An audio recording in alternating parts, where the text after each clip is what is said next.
渴望就可能，心动就发生。本节目由酷爽带感点燃无限渴望的百事可乐冠名播出。美味曲奇趣多多，巧克力味豆多多。感谢我们的职场搭子趣多多赞助播出。鸿蒙折叠电脑13英寸便携18英寸大屏，折展之间体验非凡。智能电混4驱无惧雨雪湿滑。本节目由领克101MP 指定赞助播出。本节目由专业做扫描3亿人都在用，职场必备神器扫描全能王赞助播出。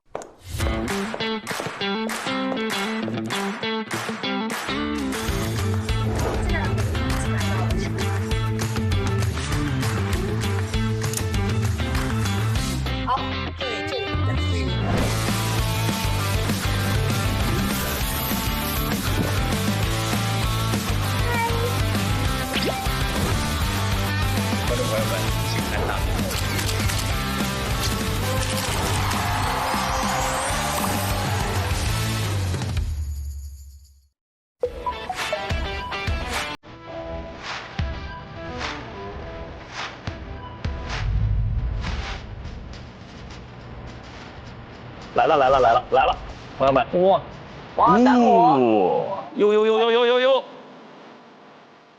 哎呀，这事儿还真要脸了，这粉色，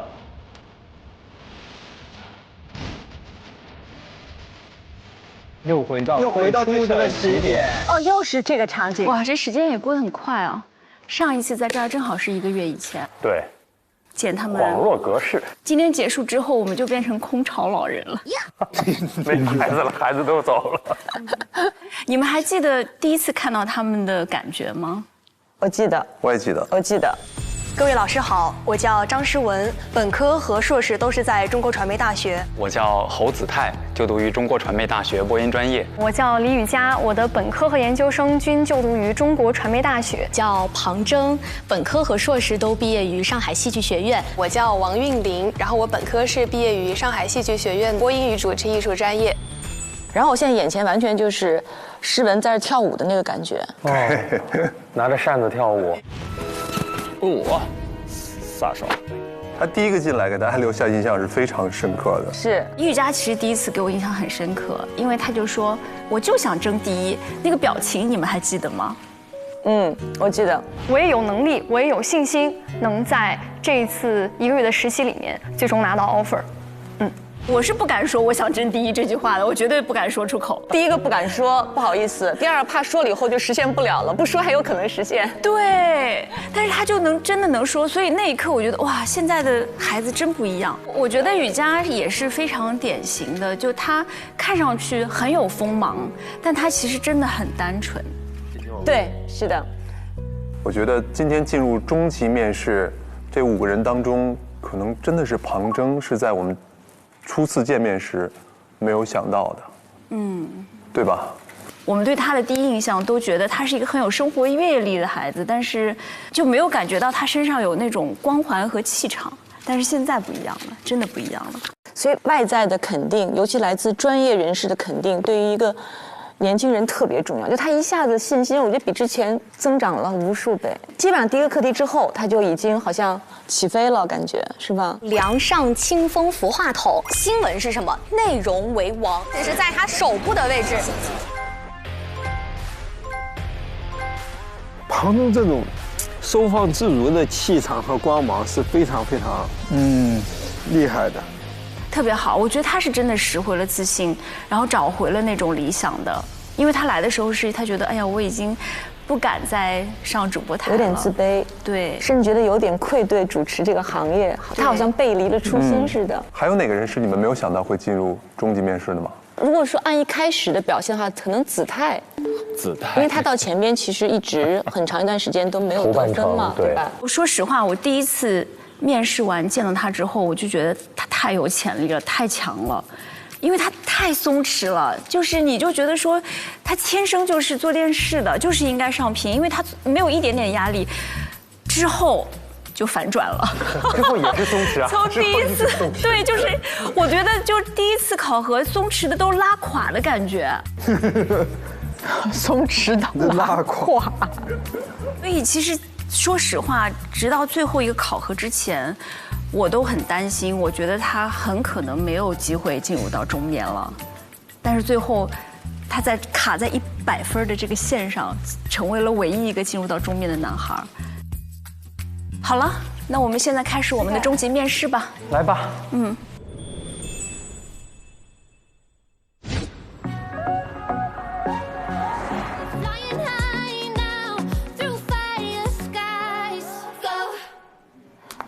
这是谁？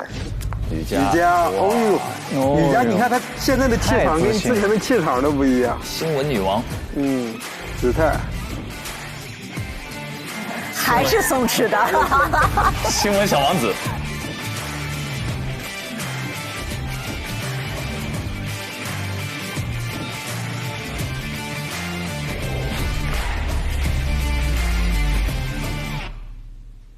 有请第一位。好，来了。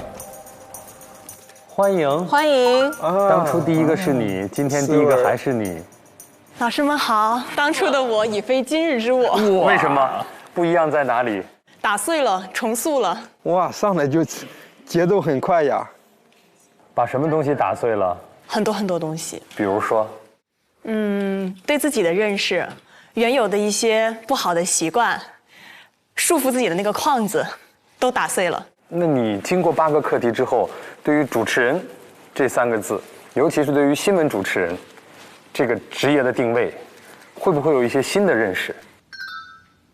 确实有了很多新的认识，因为在来之前，我可能觉得新闻主持人好像也被束缚在一个框子里，他要很规整的表达，他要去说很严谨、很理性的话。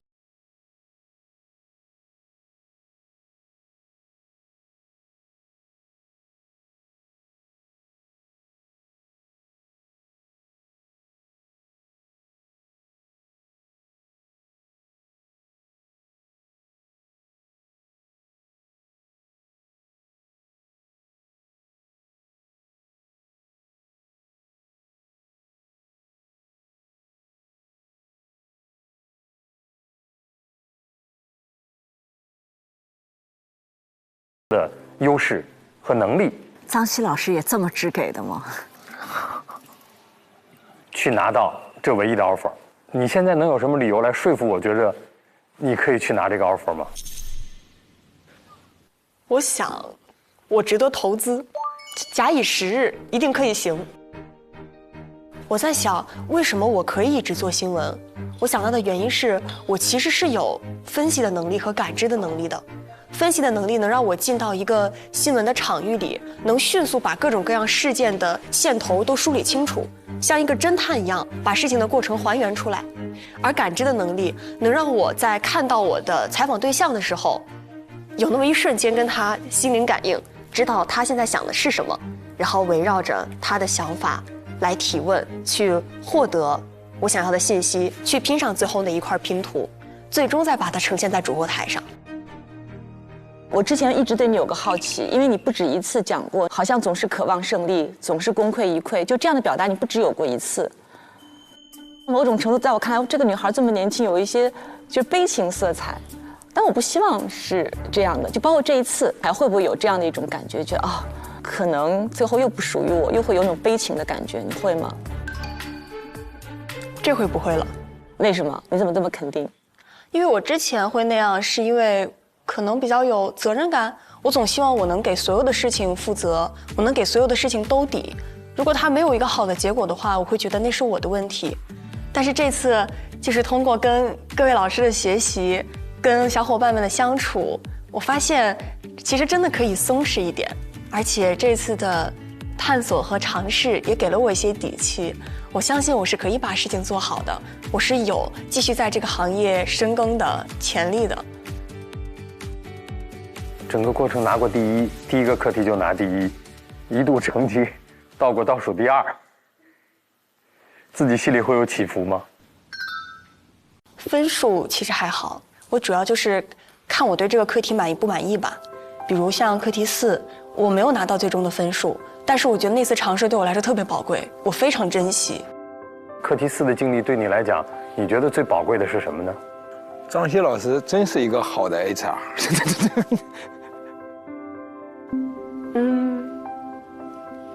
我感觉他让我看到了一种期待，首先，他给了我信心和底气。虽然确实翻车了、捅娄子了、犯错了，但是我知道这些问题以后靠努力、靠经验都可以弥补，我还是可以在主播台上坐着的。你可以在主播台上坐着，当然，而且会做得很好。从你第一天走进这里，说自己想做记者型的主持人，一直坚持自己的新闻理想，我们每一位老师也都看到你在这个道路上一直在努力去做。那到最后2个课题，在选择自己可以去尝试和拓展的边界，这完全是可以理解的一件事情。作为我是肯定不会怪你的，我相信所有的老师也都会支持你去这样做。而且整个表现过程来讲，鲁豫老师一直用青衣来形容你，觉得你在大舞台上可以有自己展示的空间，在新闻主播台上也可以有自己展示的空间。那在这个实习的过程当中，可以更好的去进行多元的尝试，让你找到你觉得自己最适合的赛道，我觉得是非常好的一个过程。从我的角度来讲，我也相信未来你可以有更大的发展的前景。但是这个前提是不要对自己有过多的苛责，甚至某种程度上没有必要的要求，把自己的心态放松下来，才有可能把很多事情做得更好。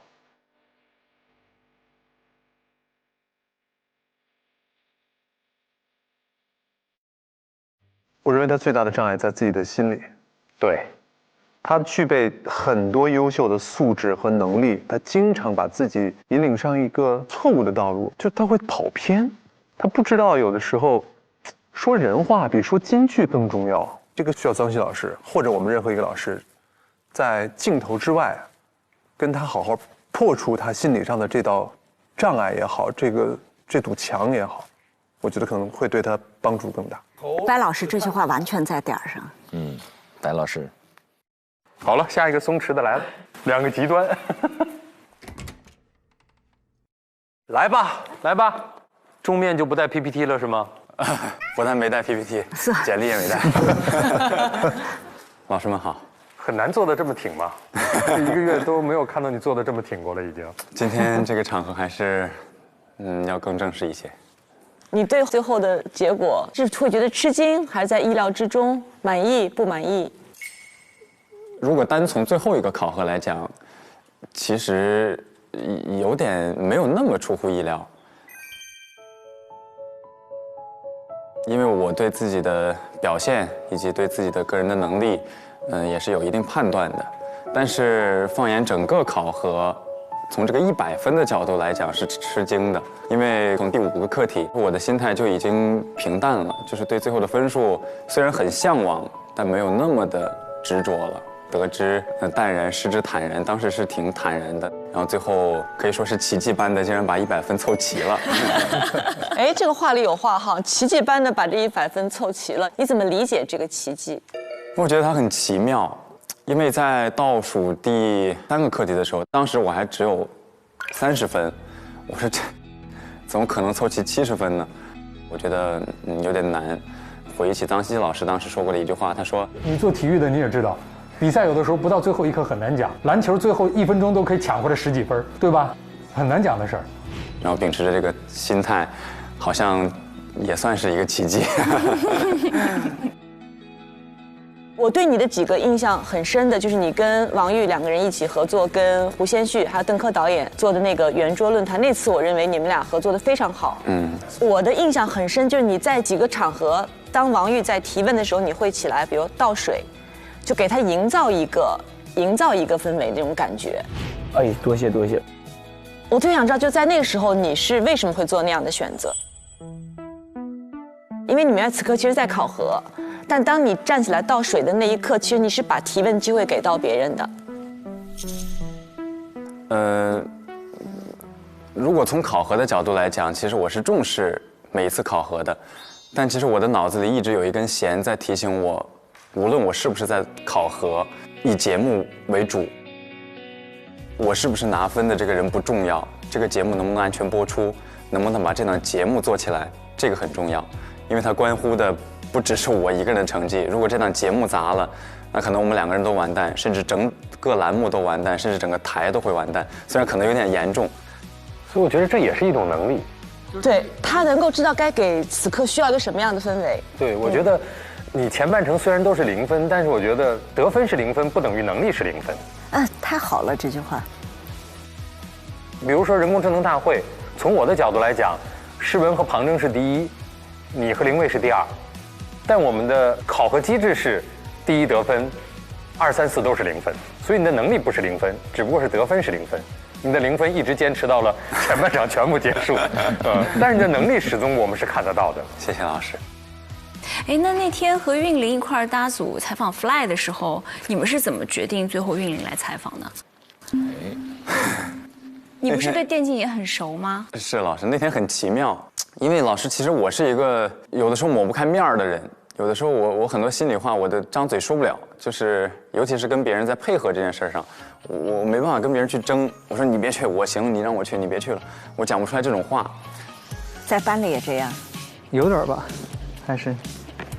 其次就是那天，其实我内心有一点小小的自卑，因为我从来没跟韵玲合作过，我对她完全陌生，她也对我完全陌生。我知道两个人在完全陌生的情况下是难以产生信任的，然后她的眼睛里又透露着对分数的渴望，同时透露着一点点我自认为对我的不信任，再加上我当时确实倒数第一。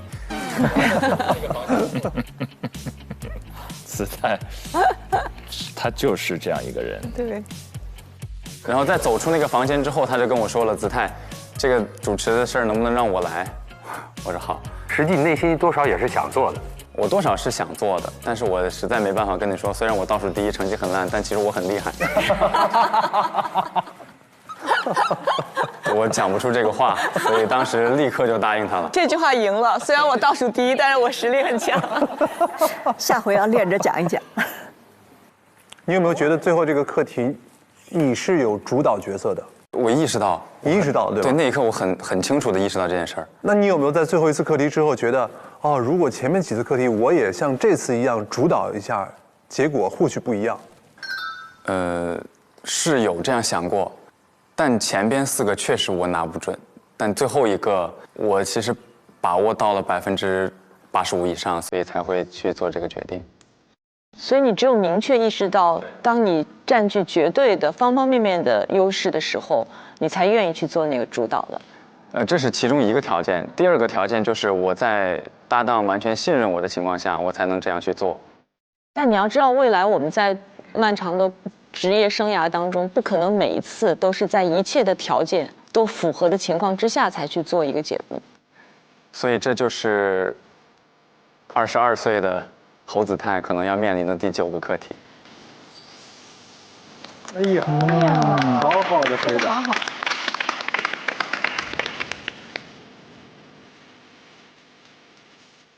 再问一个问题，就是马上你们的实习就要结束了吗？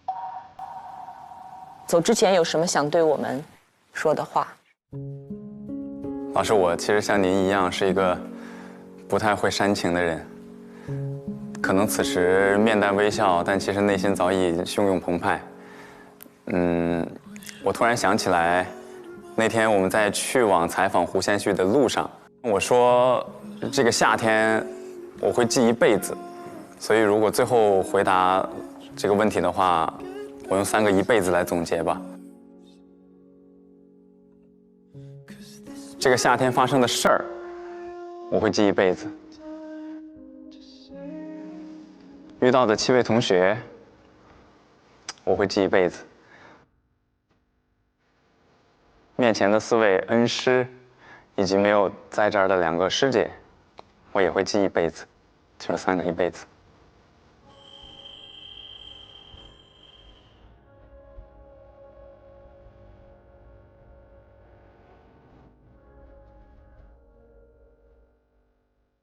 好，我们也会记你一辈子。哎呀妈，张希老师也不行了，张希老师也不行了。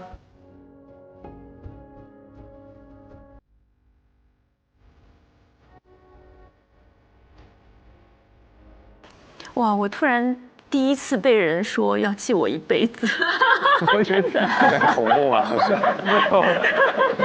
还敢着急。好，谢谢子泰，谢谢子泰，谢谢子泰，谢谢4位老师。谢谢。加油，加油，拜拜，拜拜，老师们，拜拜拜拜。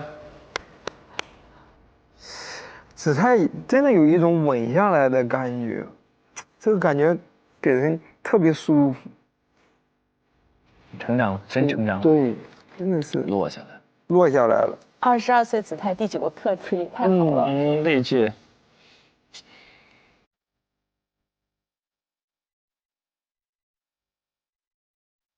子泰成功把张老师又说的崩溃了。而且我今天很意外，我觉得我们认为的是他很淳朴，然后很松弛，但其实他很清醒。所以我想到4个字，我都不知道是不是会太重。我觉得大智若愚，我觉得他是可以走很远的人。而他真的是一直之前就是托举，他明白托举其实在成就自己，因为这是一个团队合作的一个。但是他该出手的时候，他没有退缩啊！你看他最后，他都说出了85%，这么精确85%，对他的欣赏又多了一些。好，我们可以来下一个。Hello， 玉玲，老师们好。今天做成熟美丽的打扮，今天是成长之后的我，感觉这一身要做东方卫视跨年晚会了。那你自己总结一下啊，在5个人里，你觉得你的核心竞争力是什么？我觉得可能我不是每个课题都是做的最好的那一个，但我觉得我的竞争力就是我能把每个课题都完成，每个课题都比较平均的正常的一个发挥，我觉得可能就是稳吧。但是如果一直稳的话，很难在众多的未来的同行当中脱颖而出，可能永远都是那个平均数。想到了用你一下。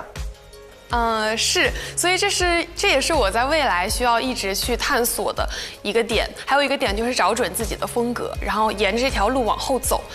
其实实话说，现在我还没有完全知道我的风格到底是什么样的，然后我应该在未来，往哪个方向去具体的去深耕。但是我觉得没有关系，不用着急，就我可以在实践当中慢慢的去摸索。你工作已经有1年的时间了，对，也尝试过各种各样的节目。这回到8个课题也都做了尝试，还没有一个相对比较清晰的方向吗？我会知道我可能比较擅长的方向，但是我觉得擅长其实有的时候不代表说我会一直做这个方向。其实也是我想问苏慧老师的一个问题，就是关于我未来的一个具体的方向，就是老师们能不能给我一些比较具体的建议？这个我们待会儿说，是我们面试的。凡客为主。这是我来之前就特别想问的一个问题，有点着急，那一会儿再说。8个课题里边，你觉得你做的自我感觉最好的是哪一个？我觉得应该是最后一个课题吧。我觉得可能是因为到最后一个课题我已经不紧张了，前几个课题太紧绷，我太想要拿分了，所以我越用力，有的时候越想握得紧，它就越可能压力会更大。但是在最后一个课题的时候，我就会觉得我不要把它当成我要拿分，而是我要把它作为一个收尾，给这8个课题画上一个完美的句号。我也觉得你更适合综艺晚会，综艺跟晚会是2个领域，你要怎么样去选？这是一个艰难的一个选择。我可以斗药吗？我希望你能够在综艺里面找到你自己的一个常规的一个很棒的一个品牌节目，然后关键时刻能够像陈晨老师一样，就是在一个大的那种晚会的舞台上也能够看到你，这是我对你的最美好的一个想象。谢谢陆毅老师。我记得你第1次面试的时候说过，如果没拿到这个 offer， 你也是服气的。但是现在其他同学的实力看过了，然后如果还是拿不到 offer， 你现在服气吗？我服啊，因为我不是第1名，我不拿到也是正常的。就是如果说真的是从分数的角度来说，而且其实像雨佳庞铮，我是确实是看得到他们特别优秀的一个闪光点的。就比如说铮姐，真的我跟她一个宿舍，每天晚上我可能已经困得不行了，我要赶紧睡了，她就是还会在那儿加班。那我觉得如果说像我没有拿到 offer 给了他或者雨佳中的任何一个人，我都会觉得是应该的，因为他们确实付出了很多很多的努力。那有什么不服的呢？有时候接受自己不是最优秀的，其实也是一种成长嘛。这姑娘未来的机会不会少的。她跟子泰是2种不同的松弛，她其实灵魂深处也很松弛，她有一种淡然。你找我复盘那次，然后你当时问我说，你觉得自己只会站在舞台上打扮得美美的，然后把自己该背的词儿都说出来？就我有时候在想，是不是我只会搞那些所谓大晚会上那些体现预设好的一些主持，就把那些词儿背得很漂亮，然后说得很漂亮，然后把自己打扮得也很漂亮，然后到那个舞台上站着，就其他需要一些其他方面，就是感觉做不出来，做不出想要的那种效果。你现在还有这样的想法吗？或者说你对这方面自己这方面的能力有所改变吗？他不是，他访谈非常好。我现在其实对自己会更有自信一点点了，可能也是因为各位老师一直给了我很多非常正面的反馈。那个时候说出那个话，我就会怀疑自己，因为我是当下的想法是我是不是好像只能做主持人做的事儿，我干不了除了主持人之外的，比如说像策划呀、导演啊这种需要一个全局思维去干的事儿。但是我到今天，我依旧要承认我在这方面还是有点薄弱和欠缺的。但是我对于我自己未来这方面的一个更加的完善，我会有了更多的自信。而且。那句话我现在要收回，我不是只能在舞台上漂漂亮亮的，我还可以在舞台上干得很好。多好，星星。那你觉得除了你之外啊，其他4个人，你觉得谁能拿到 offer？ 哦，感觉有个坑这个问题。没有坑，没有坑，没有坑，每个人都有这个问题。我觉得，庞征吧。Hello， 老师们好。这里会很冷啊。对呀，没事儿，我的心火热。没错啊，哇！重新看到你坐在这个位置上，说恍如隔世有点夸张了，但确实跟我们第一次见到你的时候，发生了翻天覆地的变化。经过这30天的实习，发生在你身上这翻天覆地的变化都包括了什么内容？我觉得现在对于我来说，我不需要再装得非常自信了，因为我真的非常的自信。太好了！一开始我觉得自己是一个非常平凡的人，我觉得我只是众多的想要成为主持人，在学习播音主持这个专业，一个非常普通的学生。然后我本人的性格呢是比较习惯于在任何事情发生之前，我先做最坏的打算，我先做最不好的预期，这样我就不会失望，也没有任何事情可以伤害到我。所以在当时来这个节目之前，我就在想，我如果只是过来体验，或者我可能被人不喜欢，或者我每一次都拿最后1名，我可以接受吗？我觉得我可以，我就来了。在我的心里，我觉得这一次机会，在我来之前，我觉得它就是一次可以改变我的人生，可以让我在循规蹈矩的生活里面有一次离经叛道的机会。当这个机会来到我手上的时候，我就一定要抓住它。所以我就来了。然后在这1个月的课题的进行过程当中，我确实没有想到，就是前面的几个课题，可能发挥的还不错，可能老师们觉得我表现的还行，所以我前面的3个课题，其实我都拿到了非常好的积分。我觉得这是对我来说非常非常非常重要的又一次正反馈。所以我相当于是在做课题的过程当中，慢慢的觉得，好像这个课题我能做，好像那个课题我也还行。然后在这个过程当中，慢慢的就建立了自信。当然也不是每个课题都做得很好，也有很多的不足和缺点。你知道我对你最大的感受，就从第1天面试到今天你的变化。第1天我记得你的头发是梳一个像发髻一样，是吧？是。对。在我们眼里，你就是小孩嘛。但我当时觉得这是一个小孩，在一个成人世界里面，我可能已经很久了，从18岁开始就要演一个超出我年龄的那个成熟的有节感的一个女人。但你看这1个月下，你会发现其实年纪不重要的。当我的专业性被肯定之后，其他的一切都不重要。你现在就已经恢复到你真正的属于这个年纪该有的状态。谢谢你。是小孩也好，是姐也好，其实都不重要。就这个变化，我觉得至关重要，那意味着你真正让你的专业说话的那一刻。我们4个人特别特别高兴，就看到你这个改变，真的。你第一次来面试的时候说，因为做直播带货主播太久了，3年，对吧？然后让你对主持人这个职业或者主播台已经产生了距离感，甚至你觉得有点背弃自己的专业了。做带货主播和做新闻主持人其实是完全截然相反的2个赛道。我好像背叛了自己的梦想，然后好像走上了一条不是很正确的道路。而且这30天8个课题里面，你从来没有选择去做主播的挑战，你现在还有这种心理障碍吗？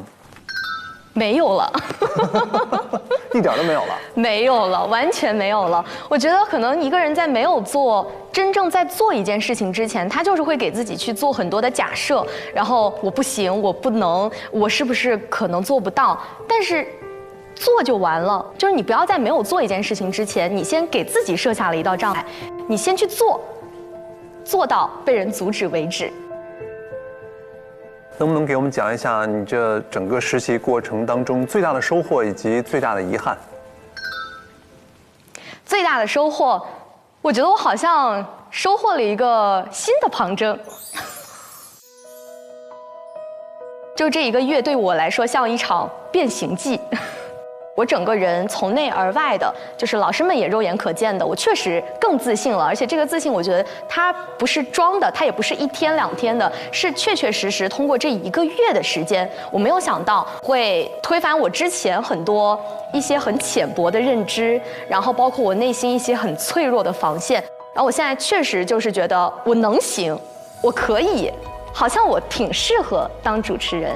我觉得这是我最大的收获。太适合了。遗憾的话，我觉得我这8个课题里面，其实我自己遗憾最大的是跟张春老师的深度访谈。这个课题它不是我一个人的课题，它是一个双人的合作。所以我觉得在我去做这件事情的时候，我是不能够只看到自己或者只考虑到自己，我还是要更多的去考虑到我的搭档。我觉得我是肩负着我们2个人共同的使命，我们要一起去完成这件事情。但是最后其实并没有拿到一个很好的结果，没拿分儿，对，最遗憾，他会特别遗憾啊。这是我最遗憾的事情。在今天进入到最终面试的这5个人当中，除了你之外，你认为还有谁有可能会拿到 offer？ 哇，这个提问，我觉得除了我之外，雨佳和韵玲都有很大的可能拿到 offer。雨佳是我从第2个课题开始，我们当时4个人合作，那一次下来，我就觉得他是一个超能力者，他有非常大的能量，以及他有非常清楚的逻辑思维。我觉得我找到了8个实习生里面我最有默契的人。他们俩真是，他们俩真好吧？真好。我觉得他是一个无论是在做自己的事情，还是在做别人的事情的时候，都会花120分的心思去认真对待的人。我觉得雨佳值得这个 offer。韵玲是我在这个节目里面交到最好的一个朋友，他在他自己热爱且擅长的领域，他做得非常的游刃有余。他在舞台上那种闪闪发光的样子，我觉得就是现在社会所需要的主持人的样子。那我挑个事儿啊，那你觉得为什么子泰就拿不到呢？诗文就拿不到呢？如果我把每个人都说一遍，这个问题是不是好像就没有意义了？回答的好，漂亮，聪明。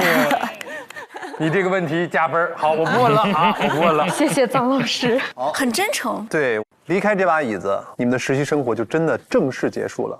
你还有什么话想对我们4位代教老师说的？哎呀，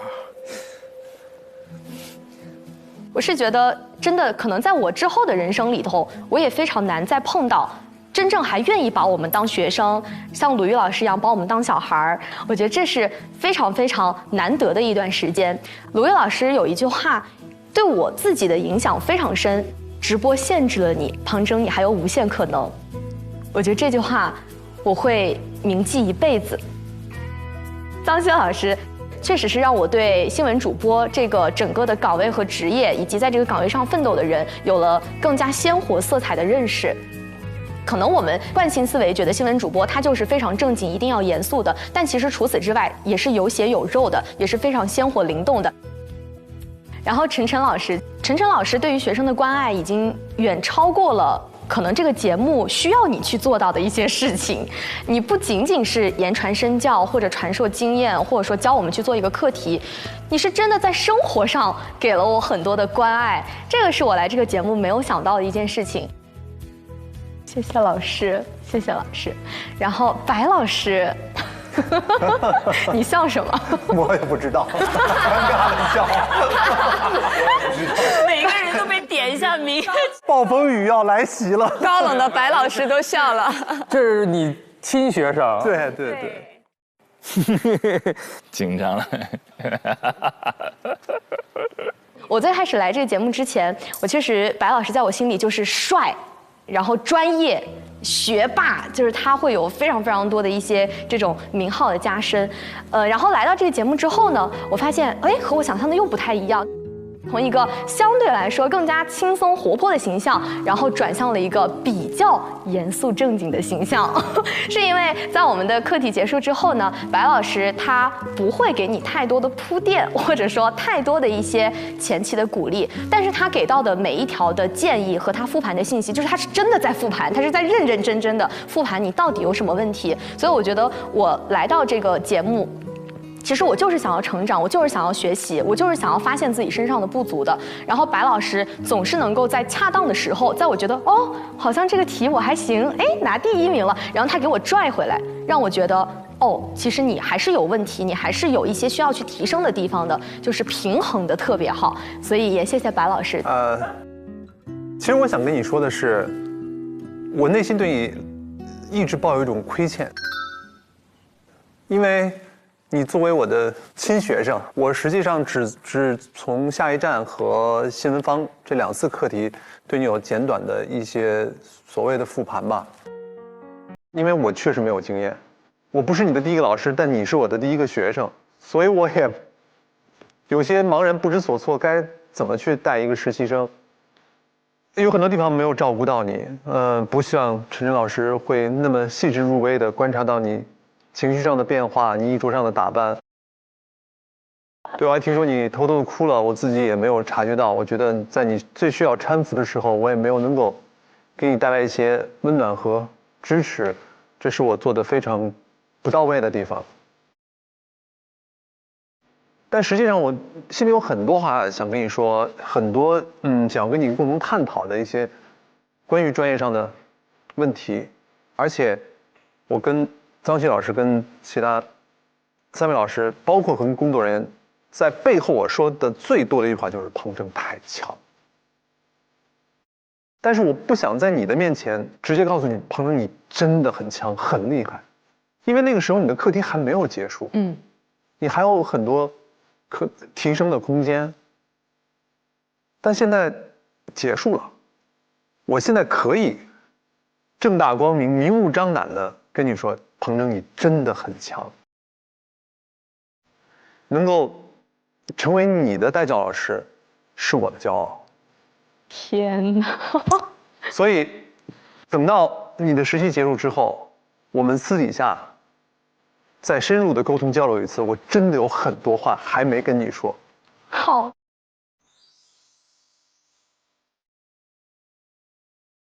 我觉得其实庞真真的是最不需要操心的一个人。你会担心他什么？我在他这个年纪的时候，对人生完全是一无所知、一脸茫然。他可知道了，进退自如。反正我觉得所有的实习生里面，他可能是这30天当中收获最大的一个人，改变特别大，真的。对，肉眼可见的改变，绝对的，绝对的，真的是肉眼可见。好，我们可以来下一个。雨佳，最后一位啦。老师们好，老师们好，老师们好，请坐。气场全开。哇，你是我们最后一位中级面试的学生了，感觉怎么样啊？和第一次的感觉很不一样，虽然同事都有点紧张吧，但是这一次更多的是很期待见到4位老师，真的。这个整个实习最大的收获是什么？我觉得收获有太多了。但如果说最大的收获，就是对结果不那么看重，就是对第一的祛魅。我会觉得，之前我第1次面试吧，我把自己捆绑的像一个很漂亮的花瓶，在当时我有很漂亮的简历，有很漂亮的过往，我想向老师们展示我最好的一面。我当时好像是一个没有办法被打碎的花瓶，但是到现在，我觉得。打碎一点，那又能如何呢？可能一个残缺的花瓶才值得被收藏啊。这次最大的收获就是我打碎了一点自己的碎片，然后我把那些瓷片收集起来，放到自己的行囊里，然后捧着这个可能看似有一点破碎的花瓶继续出发。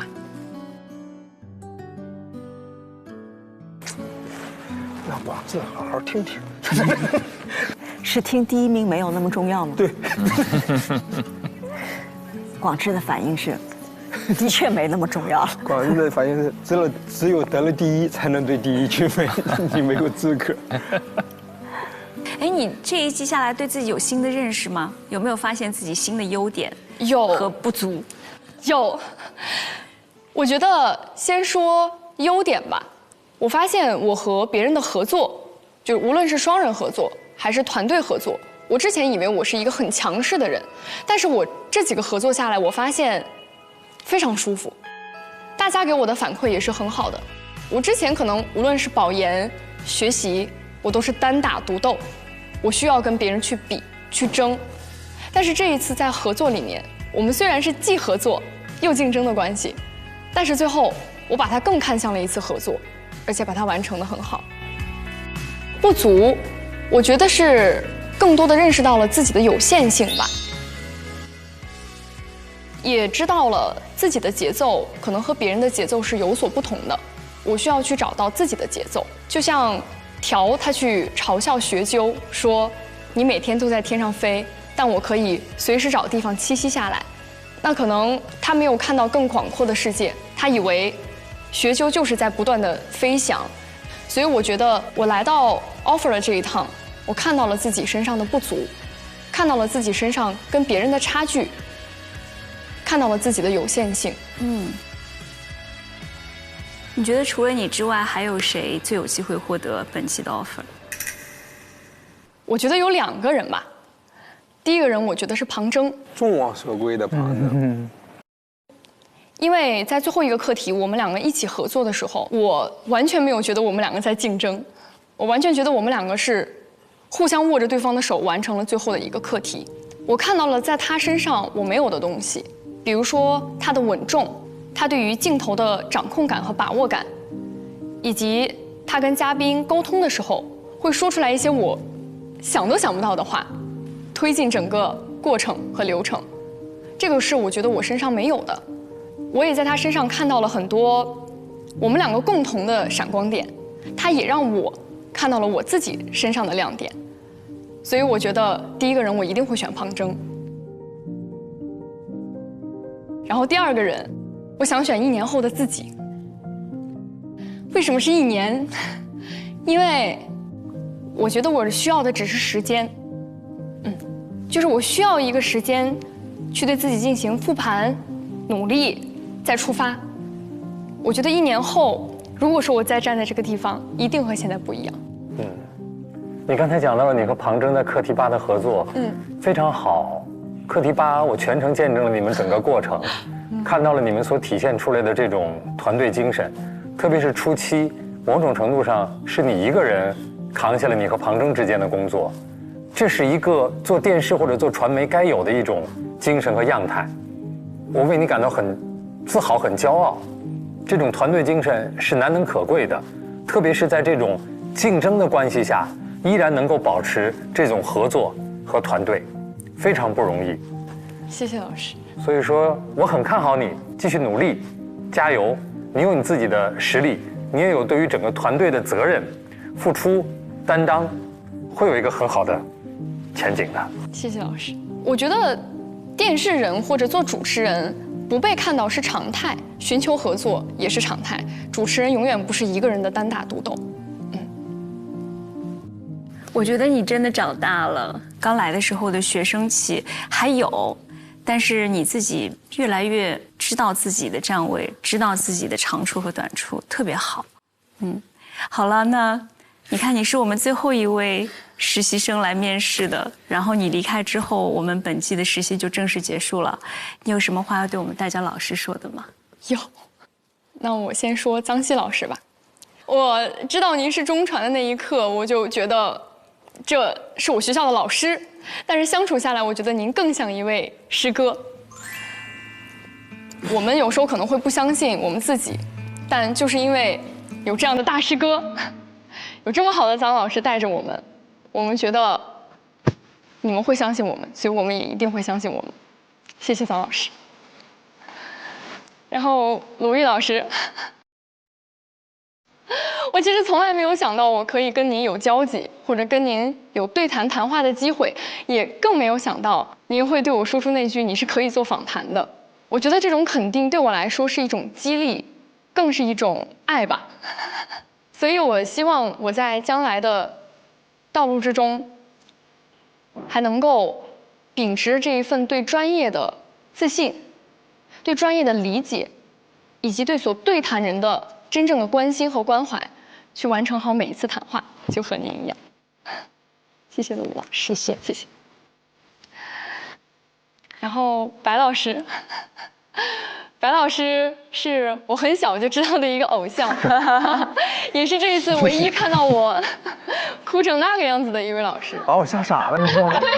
他真的是哭到上气不接下气，就是我从来没见过有孩子哭成这样过，泣不成声。然后老师，您记不记得当时我在办公室里问了您一句话？我说：“老师，我好像不知道自己该怎么做一位主持人了。”然后当时白老师就跟我说：“你怎么不知道啊？你现在就是一名主持人。”我觉得在那一刻，这句话给了我太多的力量。我知道老师尝试了很多的职业，也尝试了很多的方向，最终找到了自己最喜欢也最适合的一个方向。所以我希望我将来也能和白老师一样，在自己所喜欢、热爱的地方闪闪发光。谢谢白老师。最后，晨晨姐，我想说，我爱你，真的。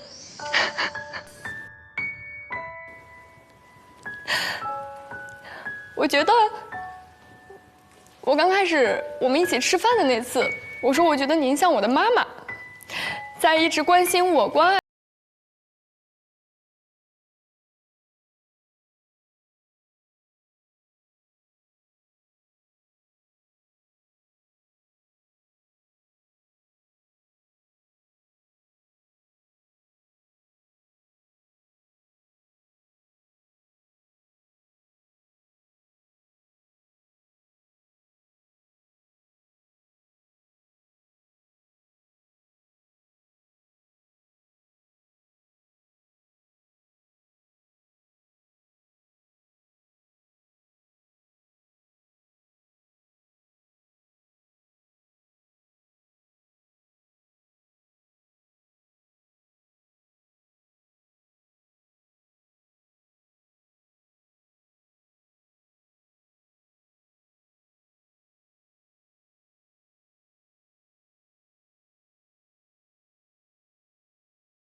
出了这个门就断掉。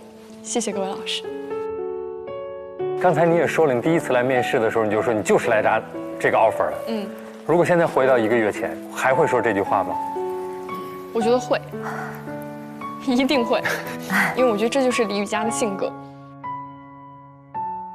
他一定还会说出那句：“我是来拿 offer 的，我就是来拿 offer 的。”但是可能会身上少一些锐气，少一些尖锐的、很刺人的东西，而是很平静地说出：“我是来这里拿 offer 的。”最后再做一个精炼的自我介绍，来结束你的实习。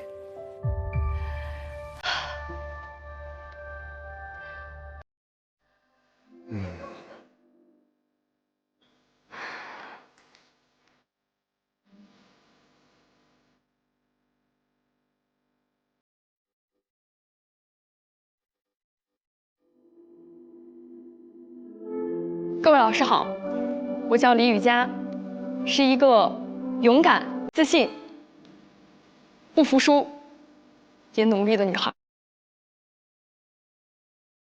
大家好，我是张诗文，我会永远带着听，带着看，上路，在路上听到来自时代的、来自所有人的各种声音，并且把它讲出来，给大家听，让大家知晓听闻。我叫侯子泰，就读于中国传媒大学播音专业，今年上大4，有着明确的追求和目标的追梦的少年，还有过挺多的工作经历，也算是经验还比较丰富。希望未来能够多多再见到大家。对，各位老师们，大家好，我叫庞铮，庞大的庞，铮铮铁骨的铮。一开始来到这个节目的时候，我可能不是那么的自信，但是经过了这1个月锤炼以及老师们的教导，我觉得现在我可以说，我现在已经更加的有自信，且我非常的笃定，我未来想从事的行业是什么。希望未来有一天，我也可以和老师们骄傲地说出来，我是主持人庞铮。各位老师好，我叫王韵玲，我是一个很好的主持人。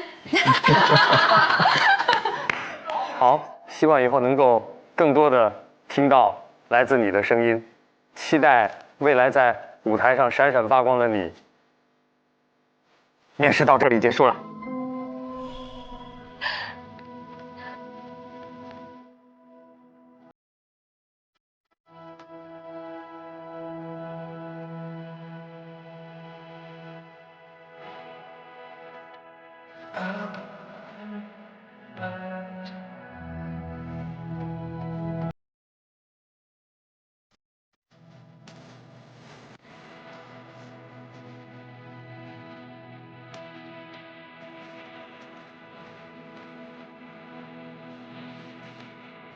老师们再见。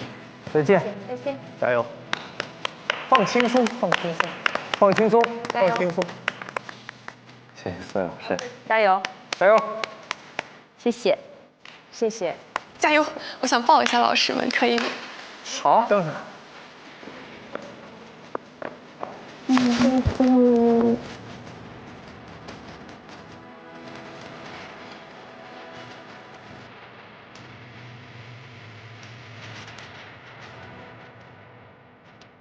加油！拜拜！再见！拜拜！拜拜！拜拜！加油！在我走出这扇门之后，可能关掉了摄像机，我还能跟各位老师打电话吗？当然可以啊。那我们拉钩。没问题。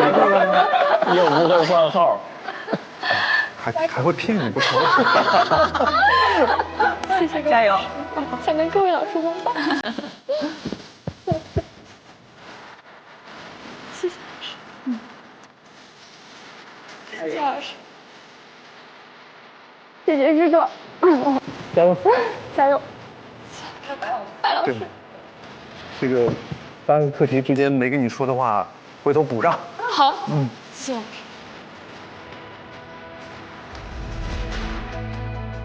谢谢老师。再见。加油！拜拜。拜拜。拜拜。拜拜。拜拜。老师们再见。拜拜。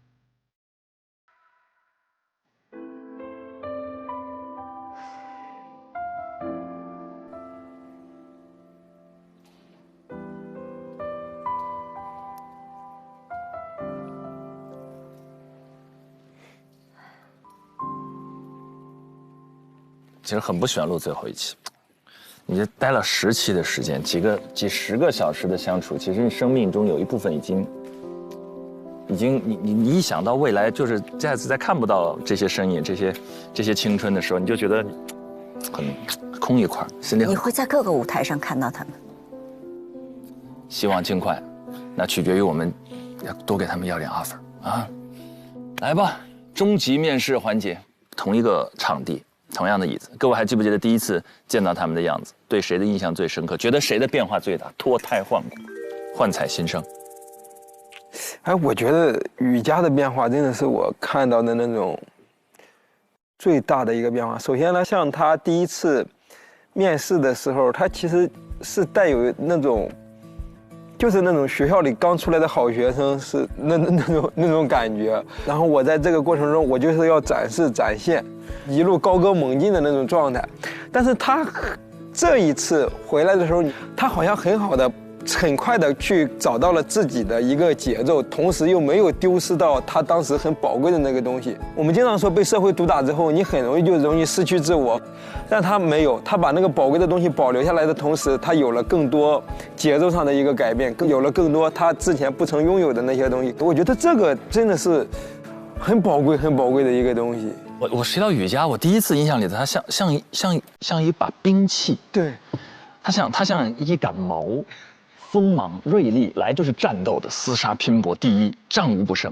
但是之后像智胜讲的那样，就他的锐气还在，但是换了一种方式。对，是的，他像一艺术品，他的锋利仍在，但不是来战斗的，对，是来享受的。对，这个不可思议。雨佳，子琪有吗？印象特别深的？我觉得变化最大的也是雨佳吧。我觉得当他说出他可以接受自己不是第一的时候，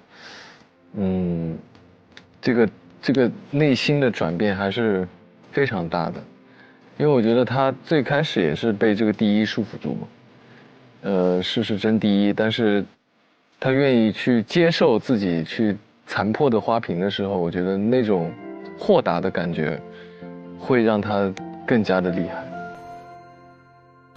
我想表达一下我对庞征的欣赏，因为我前几期没有来，然后没有机会表达我对实习生的感受。我还挺欣赏庞征的，因为尤其他最后说的，他说先做，别再那个给自己先太多的阻碍，然后先做到别人阻止你为止。这句话不是张春老师的金句吗？他刚刚讲了他在采访张春的那个，所以我觉得就其实跟他的个人经历，我觉得也。他说这个话特别有说服力，因为当时他家庭可能出现了一些这样原因的时候，然后其实那个是一个很纠结的境地，他自己也说可能后来是不是偏离了，但是他先解决当下的这个。所以其实我们上一期不是有讨论，就是我觉得主持人这个行业注重当下这个4个词，每一个人都适用，但是尤为我觉得对于主持人这个行业来说，我觉得这4个字更有意义。就张泉英老师说。注重当下，所以我觉得就先做吧，然后人得折腾，进行时态，对，进行时。我其实更想说的是韵玲，就是我觉得她真正的是在这1个月里面，就是从内而外的那种自信是散发出来了，然后对自己专业的那种底气。老师们问她，就是你现在还没有找到自己的风格吗？或者你自己想做的节目，就是她没有。去为了，因为这是一个终极面试，是一个非常重要的一个机会，是。但是他非常遵从自己的内心，然后非常淡然地说出了，我还年轻，我还有时间，我还在去寻找，还在去我所适合的，然后还有我想尝试的，还有很多的未知的东西在等着我。我觉得那是一种真正对自己自信的表现，所以我就觉得他就是每个人其实在这个节目里面都收获到了。比 offer 更重要的那个东西是，所以说我也很就是期待韵玲在之后成为一个真正就是像他说的那样找到自己风格的那个能够不被替代、独一无二的主持人王韵玲。他一定会的，那个萌芽已经在生长。全玲老师。我其实刚才在看他们终极面试的时候，脑子里一直在闪回。你知道雨佳特别像24岁的我，特别像，也是利剑出鞘，锋芒毕露，太像，就我几乎能够，对，倒退20几年，回到24岁的我的样子。对我想了一下，我大概得东碰西撞，得到26、27岁的时候。才想明白他花这30天想明白的事情，就是你会发现说，人生不要那么着急的到处找第1名，因为如果这事儿是你热爱的，你要做很久的，你可以慢慢来，然后你可以只做一点一点你可以掌控的进步。所以他说，哎，我承认我觉得那个 offer 可以给庞征，因为他真的很强。但是我想把第2个机会留给1年之后的自己。特别酷，这个说的特别好。所以我们真的只有1个 offer 吗？一会儿有机会，有机会，一会儿。我们其实是隔着屏幕在看，这鲁豫老师亲身的跟他们相处了30天的时间，然后同时现在也感受了我们观察室的视角。在您的整个印象当中，变化最大的会是谁？他们在生活当中都是非常符合他们这个年龄该有的样子，就是青春洋溢，可能真的就不在乎那些外界的评价。但是当每一个人被摆在了一个比赛当中，被摆在人生的竞技场当中的话，我想没有人会不在意。我个人觉得人生特别大的一个成长，就你意识到你不是世界的中心，你不是第一，你不是最漂亮的、最可爱的、最聪明的那一个，那是人生特别大的一个成长。我想可能这样的比赛，就把8个最优秀的小孩放到一起的时候，他们每个人内心都会在某个时刻崩溃一下，会发现哦天哪，我这次比赛不是最好的，但是这是必须的。所以能够看到这30天的每个人的速成，然后就是30天之后，每个人其实都变得更自信了。自信太重要了，我觉得做主持人，我们得有一种盲目的自信。就是我不能告诉你此刻我为什么好，但我就是好。Trust me， 就是你相信有一天你会发现，哦，它就是好。就最后鲁豫老师说那点确实动人，就是这是个比赛，我们有好多节目是用比赛的形式来展开。我们之前探讨过这件事，包括脱口秀节目，包括很多节目，他没办法，这是节目，但同时这也是人生。如果是节目永远有个第一，但人生每个人都是唯一。如果他们终于有一天意识到自己唯一的那一刻闪耀的那一刻，幻彩新生，而且他们即将走到我们的身边，我们来看看要来了。第一 offer 要发给谁？第2到底有几个 offer？ 第3我们到底的大礼包还是什么？最后一段 VCR 结束了，接下来的时间那就别等了吧，别等了，好不好？下面让我们掌声欢迎本季全部实习生及带教入场。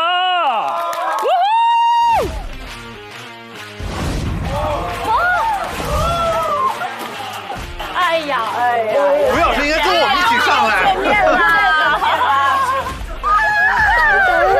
好久不见，终于见上了。不行，网友见面，你好，陈晨姐，吴老师好，家庭地位很高。彼此。哇，终于见到真人了！哎，怎么有点紧张了？怎么有点紧张的？哎呦，我们2个在干嘛呀？有点害羞的了。其实根本没人理我们。俩小孩。陈亮老师好，陈亮老师。听到我要拜你为师的事吗？我们还不知道。小何老师好，白老师好。粉丝来了，我是你粉丝，二搭了。会来揍我。对呀，终于有见面了，啥时候3打呀？可以，就等您了。就一直看你。我也在等上海台的offer。来了，陈明老师，这么给我，您的建议我都听了。对，介意，没有，但是喜欢，听心里了，太感谢了。哎呀，庞青老师，我太喜欢你了，许志成老师，太喜欢你了。哎呀，一家，志成老师，把你夸了1季了。等我爆发呢，我看见了。特别期待他俩握手怎么握。哪个？对，同宿舍的这2位。啊，我们2个说啥？天哪！哎呀，又夸我了，哎，不容易，后边这个感觉太奇妙，好神奇，他俩。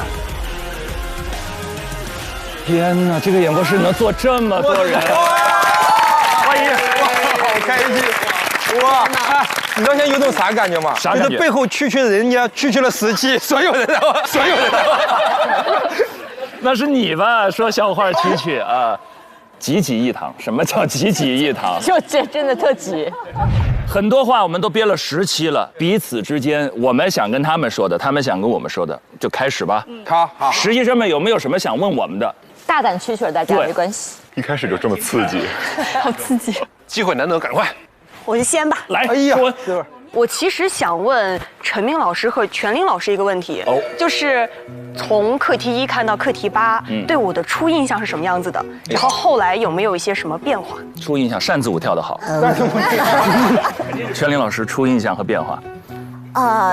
第一个课题特别强，后面想多了。就是你每一个课题做的时候，对自己的要求，对这个课题的想法都多，你要学会做减法。但这些都不影响你的优秀和光芒，非常非常精彩，非常杰出，啊，不必自我怀疑。谢谢老师。智胜，你一会儿大声蛐蛐啊！你看他们俩就是这样。你俩不要开私聊，公放行吗？不是开小窗口啊。智胜，你问一个，我们交替进行。不是，我现在不敢说话，你知道吗？以前我觉得就是主持人采访的时候看向那个被采访的是一个特别好的习惯，但现在当有20道目光都是只看向一个人的时候，特别恐怖，而且他们的位置又高，你知道吗？特别下位置，真的好吓人，就有种什么你为什么我都会招的感觉。你们问吧。那我来问一个问题，我觉得这几个课题给我印象最深的是我们抓鸡那个课题嘛。对。然后我就想问，如果子琪老师和智胜老师一起去做抓鸡这个课题的暗访，你们会扮一个什么样的角色？不是，我先向你保证，肯定不是你跟朗子的那种角色。我俩可能会扮演啥都很奇怪的。兄弟打完篮球吧，打完篮球回去路上可能买点吃的。这是智胜回答，就是我的回答，就是我不会去参与这个课题。逃避。但我很喜欢那个课题，而且你们也真的很厉害，你俩也好会演。哎，我特别想问那个问题。因为你们刚开始的时候，那个卖海鲜的阿姨对你们特别好嘛，还教你们各种东西，所以当你们回过头来，就以记者的身份回到那里的时候，你们心里会有一丝惶恐或者一丝不安吗？哇哦，会有。非常的。当时我们两个其实在回去的时候都不太敢看那个老板娘的眼睛。其实，在回去之前就犹豫了很久。是我们俩一直踌躇，我们两个要不要进去，就作为一个记者的身份带他们进去。但是因为当时如果给那里的工作人员，就是执法人员去别麦，可能进去之后效果不会特别好，因为我们还是想抓住这个第一现场，所以我们最后犹豫再三，还是进去了。而且我觉得我们当时是作为一个记者，这是我们的职责啊，所以我们必须要进去。对，哇。这个问题非常好，智胜你问的真的非常好。哎呀，这是好问题，这是非常好的问题。我不能再问了，再问真有 offer 了。上吧，智胜，你这咱就不欺负人家实习生。助教老师们，我来问一个问题。助教老师们，我来问一个问题。该说不说，凯旋刚才确实紧张了一下，你双眼皮跳动了一下。来，其实我是感觉有一个很重要的事情，就是两位助教老师，他是全程在观看咱们这些实习生遇到的难题、遇到的困境。你们有想过，你们处在他们这个处境下，你们会做得比他们好吗？好犀利！哇！啊，好犀利呀！哇！我自己感觉我做的不会比他们好，但是我这样说岂不是打了西哥的脸？因为西哥把我招来的。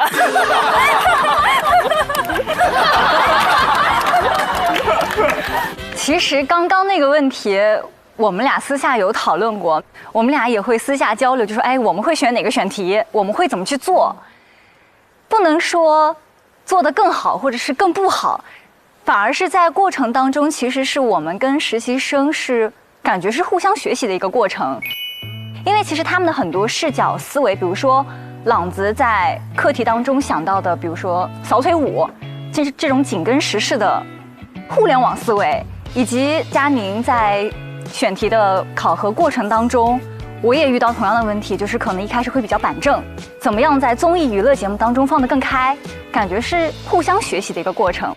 当然，如果我们俩今天也是实习生，一起站上这个考试现场，我相信我们俩也有来自 SMG 的底气。哎呀，当仁不让，当仁不让。西哥刚才回头了，那表情是你们就算不相信你，你还不相信我啊？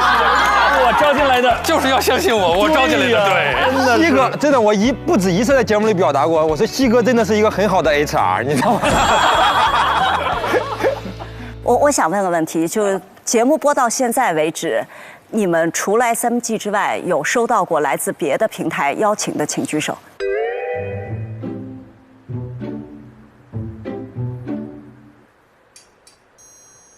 谁呀？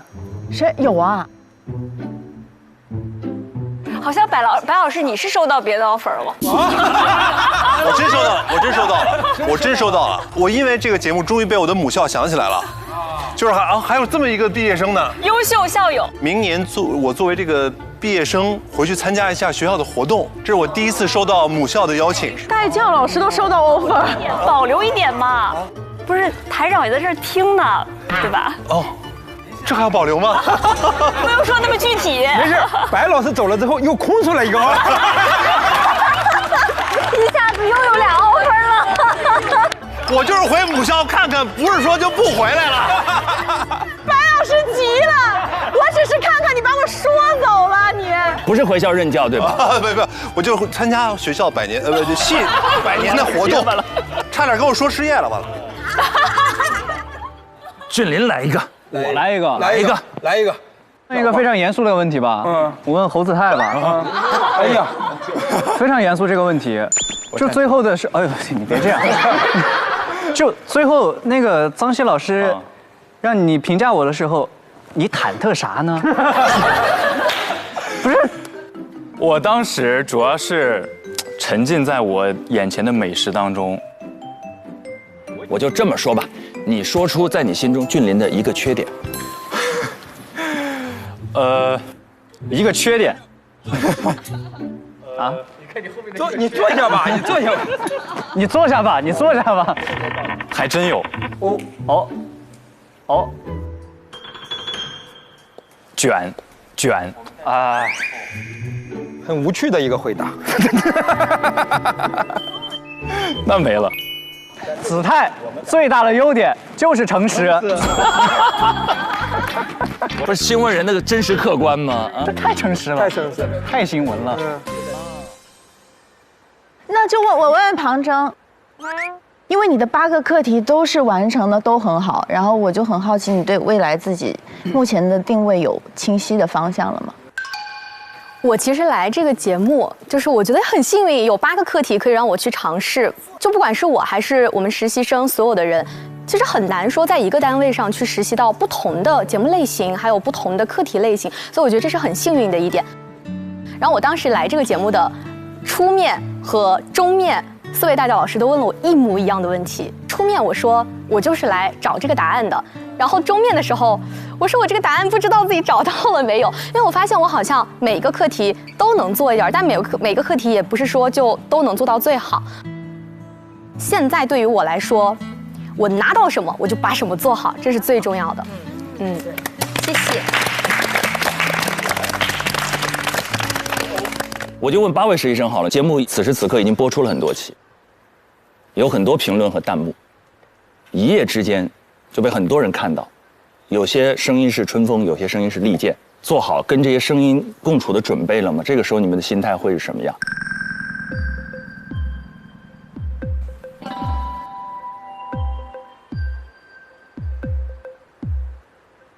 哎呀，还得是大学老师，一下子把几个人全问沉默。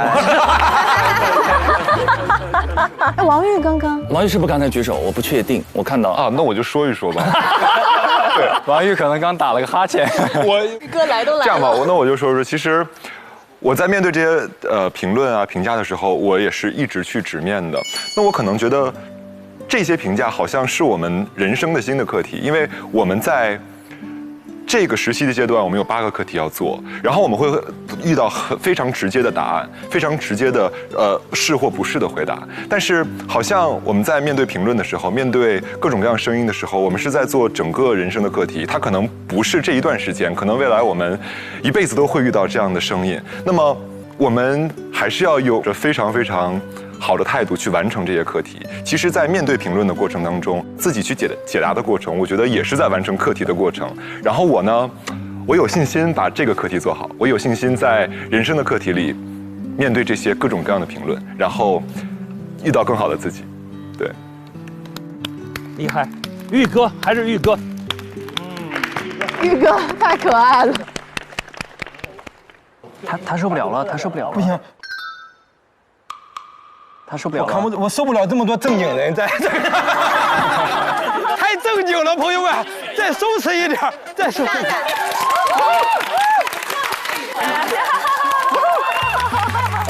我想问小贺，不用，就是 OK， 其实这次来到了 offer， 对于我来说，我是有尝试了很多不一样的体验。就是我想问一下，就你看完8个课题之后，你最想参与到哪些课题当中？我自己啊，我其实特别想去那个人工智能大会。我觉得那个太有意思了，而且我其实很少有这种外景主持的机会，所以说这种尝试对于我来说也是一次很新的体验。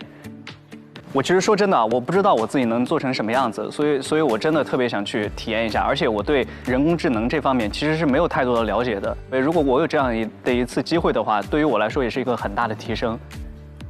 欢迎你明年来，每年在上海都有世界人工智能大会，我们可以东方卫视可以配合。好，都有这个 AI 人工智能大会。我补一句，来，俊林同学没关系，咱有人脉，随时走。人脉，好嘞，说到了姐，洋人脉啊，洋人脉，魏姐火力全开，魏姐。我想问小贺一个问题吧，因为这个问题我记得特别深。是我们在最后实习结束以后，老师问我们的：如果在10年以后让我们做一档节目，给这个节目叫什么？起一个 slogan。押对题了，快把咱的答案告诉他。我有答案了，忘了，来，起来，非得拉着我。你说我要10年之后要做一个节目，我们的节目名是吗？对，我们的节目名叫做。林志大了，我们的口号是林志大了，什么鸟都有。可以，押对题了，直接押到题了。我们想好了，我们也做一个访谈节目，嘉宾答得好，我们就举好鸟；嘉宾答的我们觉得他在骗我们，我们就举坏鸟；嘉宾说的我们觉得不行，我们就说帅鸟。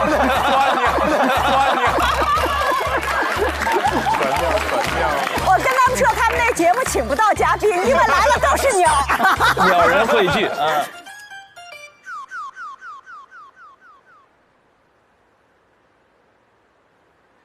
刚才我们天也聊了，我们游戏玩起来，好不好？这个游戏叫开杠挑战。我们接下来所有场上的人会分为2个阵营，然后会有随机出现的题目，然后我们根据自己的某种身份站在这个题目的一边，然后自由对抗。只要有谁想到了想发言，就冲过去把杠掰到自己这边就可以发言了 ，OK 吧？可以。开杠挑战，我们看一看语言的交锋，因为这里坐着20-30个主持人，以语言为武器，大家过过招，就是这么一个游戏，好不好？来吧，先上道具。第一个，怎么了？第一个题目。科班和非科班究竟谁更适合做主持人？这太挑事儿了，这个太挑事儿了，那就来吧，好不好？大家就蓝色科班吧，好不好？红色非科班，来吧，科班的同学们站到蓝色这一边。对，学播音主持那边去。你们都得站过去吧？学播音主持的，我们都不是学。你是学国际新闻？我学外语的，对。Only me。我们实习生只有一个呀。就是我。哇，那么多科班的。陈飞老师加油！别，老师加油！我们齐齐上上的阵容，有陈飞老师加油！给你，给你，我怎么记得我科班学的第一课就是主持人是托举他人的呢？对吧？就托举各位了，来吧，谁大学还不是个辩论队的？快来吧！对，你是辩论队，你上。哎呦我的妈，都冒到后面了去了，都这样了已经。张老师，您怎么往后边躲呢？我已经到张老师这个害怕的地步。雨佳，我知道你是辩论队的。雨佳，来，雨佳加油！李雨佳，来了！山东理工大学材料学院辩论队2辩问候在场各位。哇哦！你先说，开篇理论。黑化肥发灰会发灰，灰化肥发灰会灰化肥发灰会发灰，黑化发灰会发黑灰，黑化肥发灰会发黑。直接用专业能力碾压，把脱口秀演员给怼的不会说话。我想问一问，你在采访哪位嘉宾的时候，会先说出这么一段绕口令再采访他的？葛兰女老师。葛兰女老师。葛莱女老师但其实你如果说的不好，葛莱女老师也会非常开心，非常打开自己，同样的也会起到能够把这个气氛变得非常融洽的效果，不一定非要说好给他压力。说的对，张世文上。诗文厉害，诗文厉害，来。科班主持长得着急，比较有信服力。在你们科班再着急，有我着急啊！哎，这话我要说了。我要说了，哎，你回去，哎，你觉得你长得着急？赢了！谁能做到在4个带教老师里年龄最年轻，但长得最老，头发最少？有人跟你比头发少，那也就是我没当带教老师。我说个挑衅的话，来，一个非科班的，就把这么多科班的说不出来话了。这就是科班在舞台上的修养，知道托举别人，让你们说的更多。我想说的是，科班和非科班不同点在哪儿呢？就是我们的语音基本功的语音基本功会比较扎实一点。你完美的证明了自己的观点。哎，然后就是，你的普通话是你上了中传之后再学的吗？这样我跟他说，如果没有科班主持人的这样的吸引，朗子的普通话一定不会比现在更好。正是因为他有这样的执念，所以他的普通话越来越好。你说你科班学得好好的，研究生怎么学个别的呀？正是因为我知道科班很重要，再加一点东西就变得更好了。所以说，非科班是锦上添花，而科班呢是最好的基础。什么？他说非科班是锦上添花，科班是最好的基础。哎呀，你回去练练基本功吧，说的话导师还得需要翻译。没有科班主持人这个说法，哪来的非科班主持人这个说法呢？你家漂亮。哎，到你了，快上吧。我们这边人虽然少啊，但是我们这边带教老师比那边多。是这边3位带教老师。我补充一个，就是今天这个 offer 的观察室主持人是科班出身的陈明老师。说的对。朗子，那个8这个明哥要不在，他到时候找你啊。朗子，我跟你说个事儿啊，有更多节目的主持人是非科班的何炅老师。我收回。其实我们最重要的是科学的训练。你们训练了啥？我们有8个课题的训练，所以说我们被见证变成了更好的主持人。这8个课题是谁给的？是科班老师给的吗？哎，可是我们这边说大会议室集合最多的老师是张希老师。李佳，你的带教老师是哪个老师？干点忘本。情感绑架了。绑架了。我们可以和谐的结束。OK。来，咱俩结辩。来，陈婷老师，来。我觉得科班的特别重要，你们的确受了特别好的语感、语流、表达的训练。但如果一切都科班可以解决的话，你们就不需要用这1个月的时间来上这8个课题了。所以有很多不是科班能够学到的东西，你们这1个月学到了，特别好。总结了，我正好教播音主持专业。这个学期他们有重要的一课，就是看阿尔法7。哎呦，因为几乎每一个课题在专业中都有一门专门的课与之对应，没有什么是比这档节目更好的教学素材。我们很多时候对科班有一个固化的认知，觉得教的是吐字归音，觉得教的是字正腔圆。时代在变，科班也在变，所有的课程的教材也在不断的更新。我觉得一批又一批的学子们走到镜头前，告诉大家的是，字正腔圆永远只是个基础和起点。我们要给课堂给他一点空间，让他把这个职业的身份可以怎么玩，可以怎么做，最精妙的路找到，让大家走点近路。谢谢，谢谢，谢谢。哎，我很认真的说，我真的很想跟你们所有科班的人学习一下。我是花了很多年的时间来学习怎么把我自己的声音在晚会的时候放下来，怎么在主持的时候区分前后鼻音。所以我觉得专业的训练确实还是很重要的。对，哎呀，互相学习。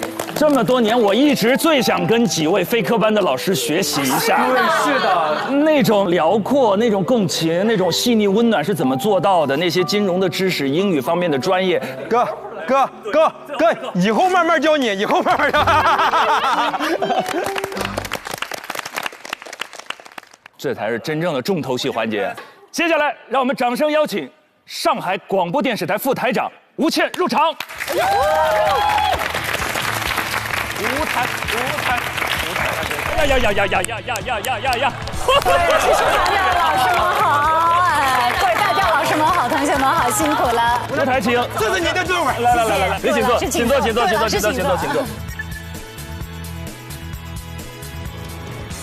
吴台，你今天带了1个信封吗？是的，您的这个采访非常有技巧。在问这是几个 offer， 对吗？对。那所以呢，稍后我们会有这样一个非常正式的。全林老师一点都不客套一下。那个吴台，您看看那边的灯，按照这个节目的规则，但凡亮到7个灯以上，据说你们就有一个额外的给实习生的福利。所以我们有8个灯，8盏呢。哎，而我们刚好有8位实习生。哎，巧了，吴台你别理他，他们一个个说要8个 offer， 我个人觉得6个就可以了。吴台，没，你这个立场不对，你好像是要从吴台那儿拿好处一样。吴台，我上海人，我完全为家乡考虑。他们俩太逗了。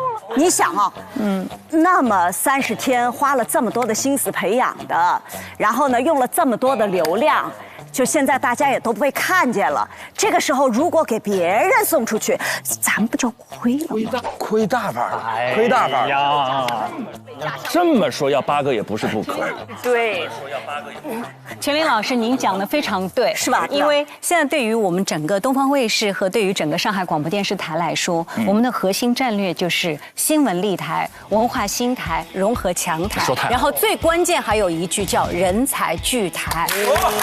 所以对于我们来说，能够吸引更多的有理想、有才干的年轻人的加入，对于东方卫视未来的发展来说是非常非常重要的。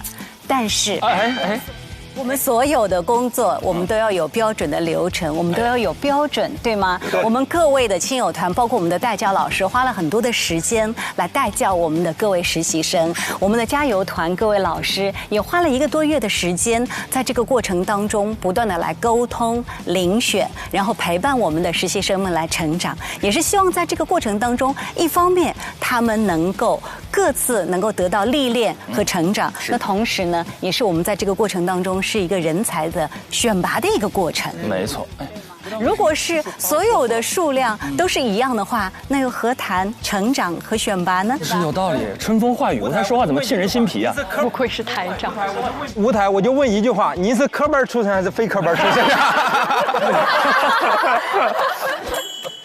接下来是您颁发这个 offer 的时刻啊！掌声，有请吴台。我们是给抱在一块儿，现在紧紧抓住互相的手。哎，宝贝儿们，你们俩干嘛？他们要跟着紧张。来，甄姐，传递能量。来，老师，竞争失败。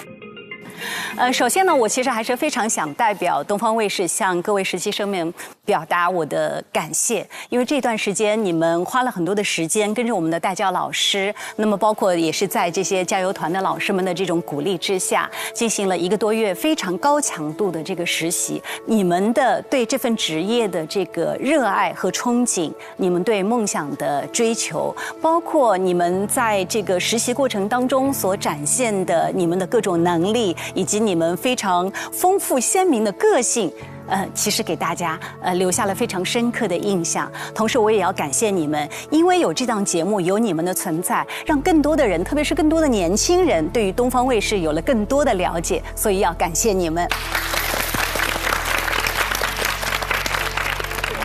根据我们这个节目的这个规则，我们令人心动的 offer 应该是只有1份，所以今天我手里的这张 offer 是只颁给1位实习生。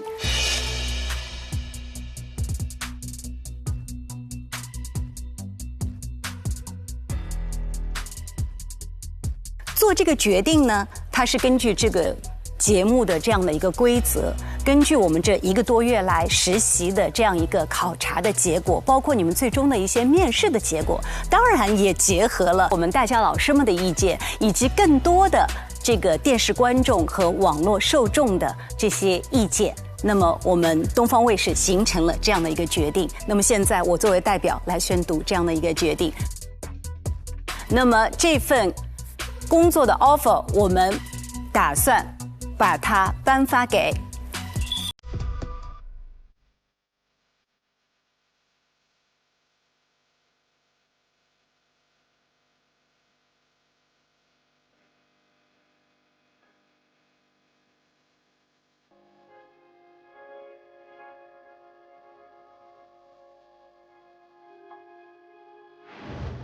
庞真。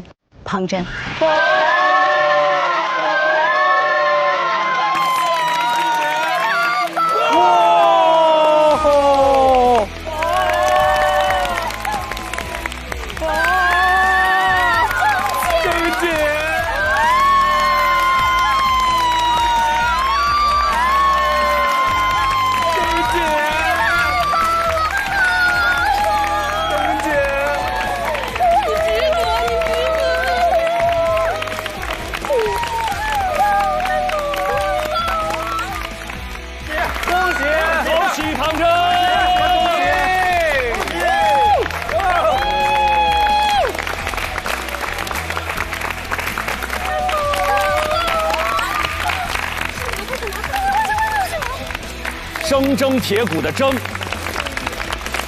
谢舞台，恭喜你，谢谢，欢迎你的加入，谢谢，谢谢，萍姐太值得了。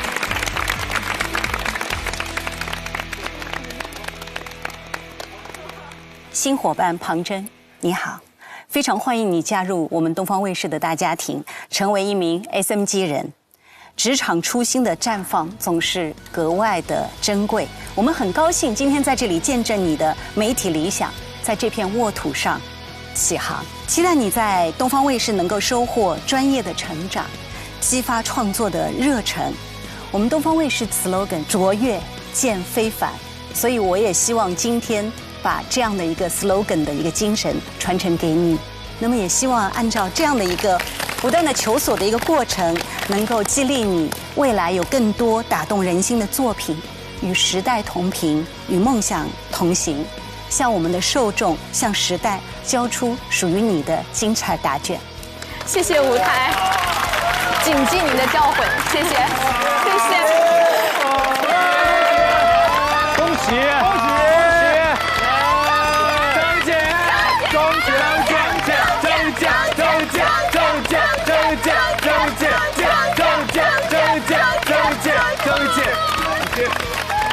老师，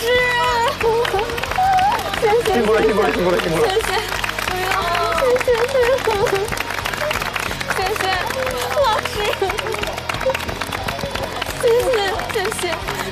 以后就是同事了啊。老师，请坐，请坐，各位，请坐，舞台，请坐。好感动，谢谢。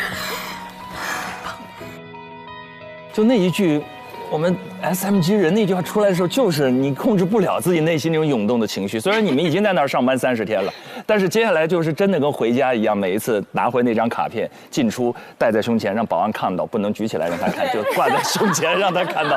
那一刻就是不一样的感受。庞铮，什么感受？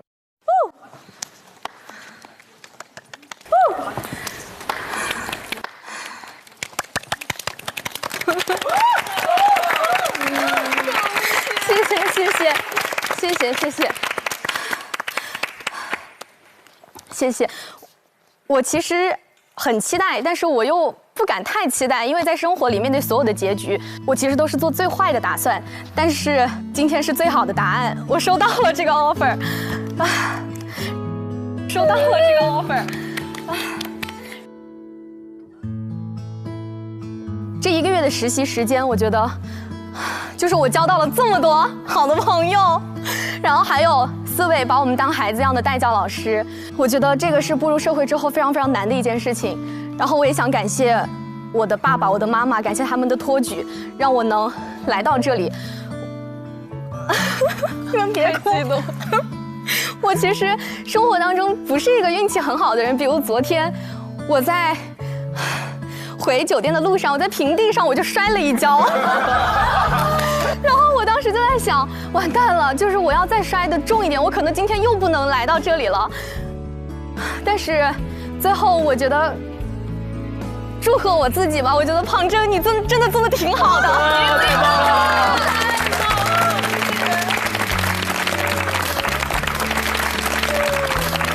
然后我想感谢自己，没有放弃，有点运气。足够争气，然后祝大家，也祝我自己，祝所有人力争上游，蒸蒸有生。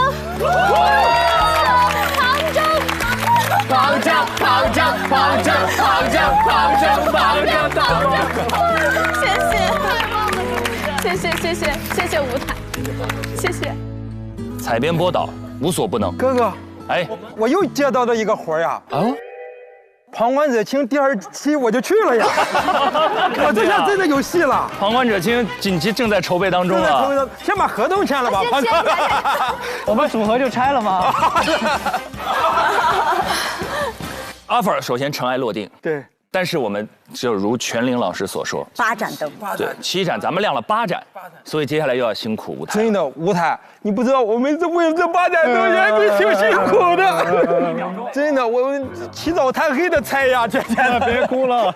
这我们是真不容易，我们一期节目做6、7个小时，一天要做13、14个小时，目的是什么？只有一个，就是把这灯点亮。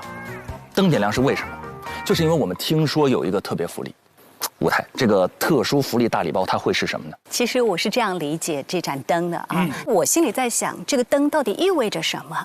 其实我们。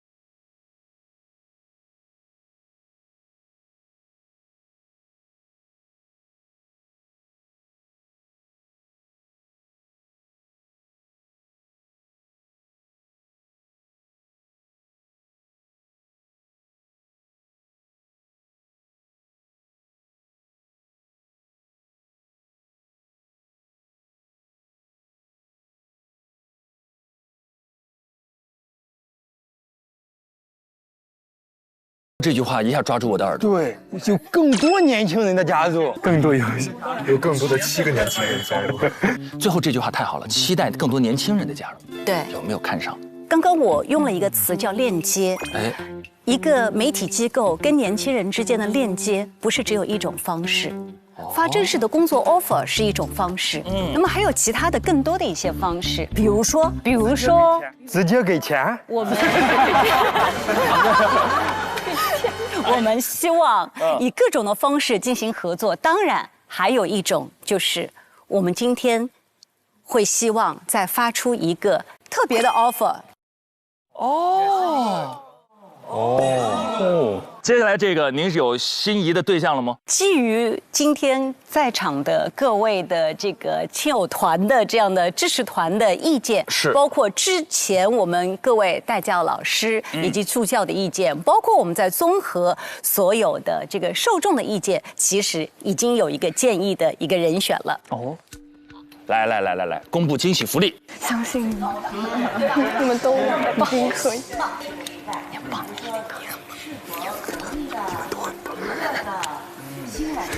你看，台下还有信封呢，你看，谢谢。还有一个，再来一个，还有一个。哎呦，还可以递呀，那可以一直递呀，我看看这，来。所以未来有无限可能，对吗？那当然。现在我就直接揭晓这样的一个答案。接下来特别的 offer， 我们把它给到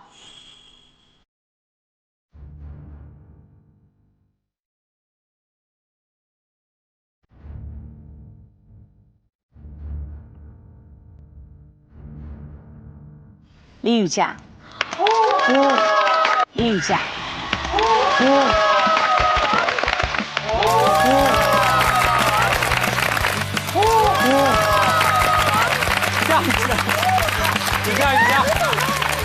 相信自己，相信自己，相信自己就是你。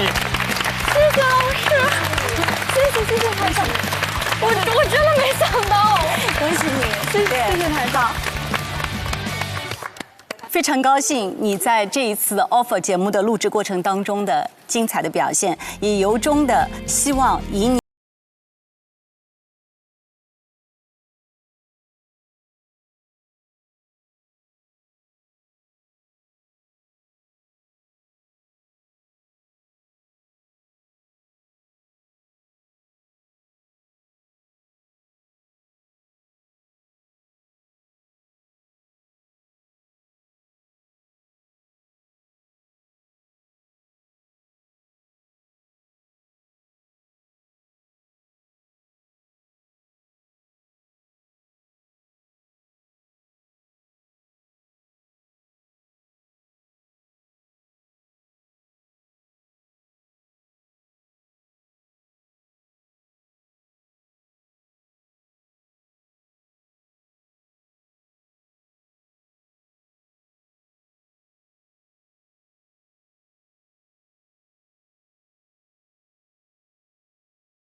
谢谢吴台，谢谢吴台。玉佳，对了。老师好，真的没想到，这是老师。戴老师。多悬呢，刚才差点就逐出诗文了。说对了，说对了，你来就是拿这个 offer 的，说对了，说对了。记住你面试的那句话，加油，加油，加油！好，希望1年之后和你成同事。好，我努力。1年太久了，好，1年不用1年，不用1年，不要1年。还有啊，我哭下来。玉佳，我要哭了，李月。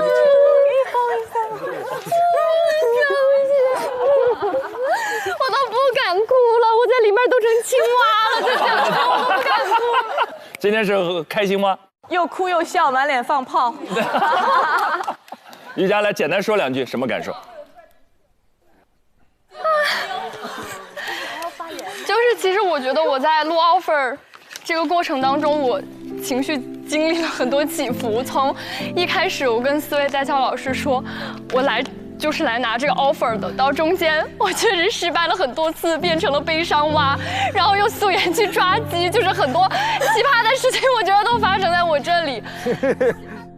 哎呀，我之前一直是个说话特别快的人，但是我今天有点说不出来了。颅腔共鸣啊，这一整段。哦，对，就是我希望我在实习这段时间吧，我可以慢慢的、稳稳的变好，去成为最好的自己。我一直从小到大当主持人就有一个想法，就是我想找到一条照亮自己也照亮别人的路，所以还是这句话。谢谢了。今天又要悲伤蛙了。还真被你那句话说中了，要发给1年之后的自己，所以好好珍惜继续成长的机会。感谢吴台，感谢吴台，谢谢老师，感谢吴台。那下一张纸来吧。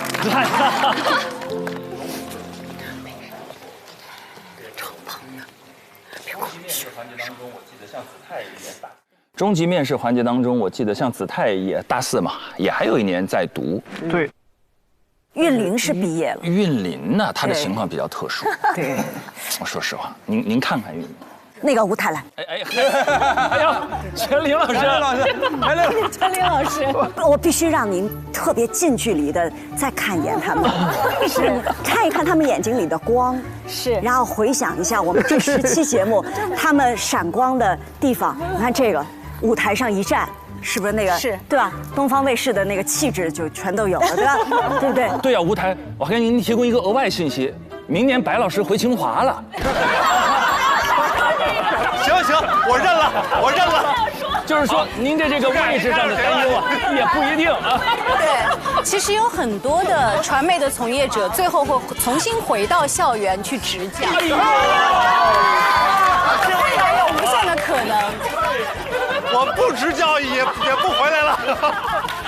但是白老师明年要去那个去执教这个事情，我们暂时还没有同意。来，您才说我来了，没有这么多任务。这怎么又诓着我再发一个？我们本来7盏灯解锁那福利大礼包，可是咱们8盏。该说不说，多1盏灯。如果说什么东西都不多出来，我们有点说不过去。那太说不过去。我们加油团这一整季玩了命的点灯。对。一个加码的额外的惊喜福利是什么呢？是什么？来自于我们腾讯视频。腾讯视频将面向全体实习生给出腾讯视频大型活动的主持机会。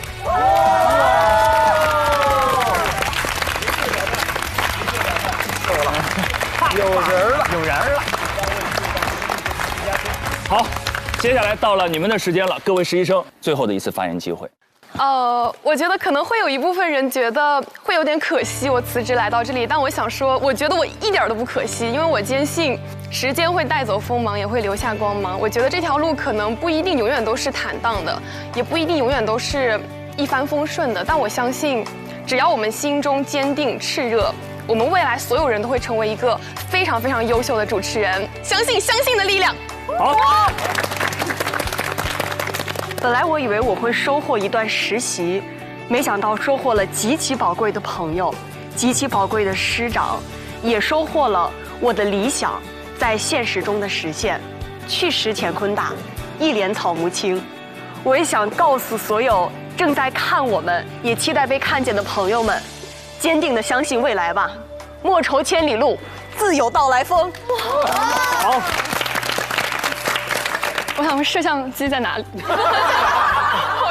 我这句话想给屏幕前的每一个观众说，因为我觉得观众就你们永远是我创作的原动力，也非常感谢你们见证了我拿到这份实习 offer。接下来就让我们一起在职场上升级打怪，加油 ，power！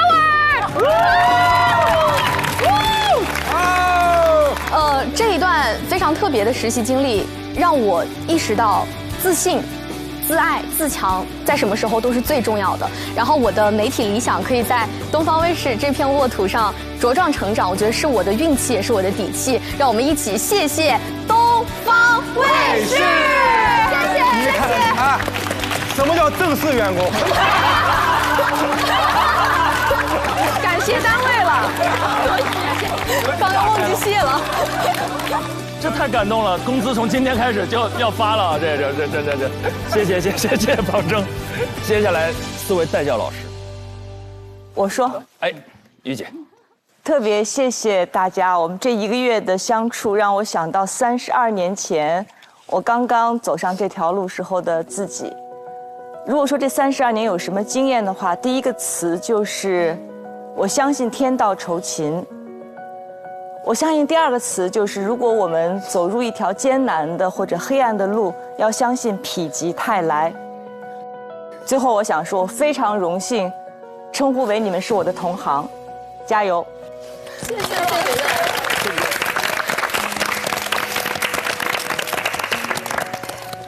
幸运的你们，未来在你们的人生道路上，还是会碰到压力、困难，或者是迷茫和自我怀疑。当这个时候，请回想起我们一起相处的这个月，请记得那个全力以赴、哭肿了眼睛之后又去迎接挑战的你自己，请记得那一份最初的热爱，那会带领你们抵达远方。给你们每一个人一个抱抱，希望把所有的好运气给你们，不管是低谷还是巅峰的时候，在你们面前依然会有很多很多的好运气。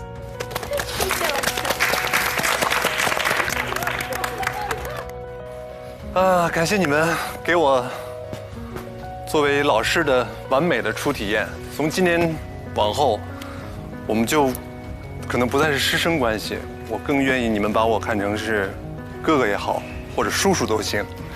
然后接下来同事，对，好，对。然后我会一直陪伴着你们走接下来的职场路和人生路，我们随时都在彼此的联系簿里，好吗？加油！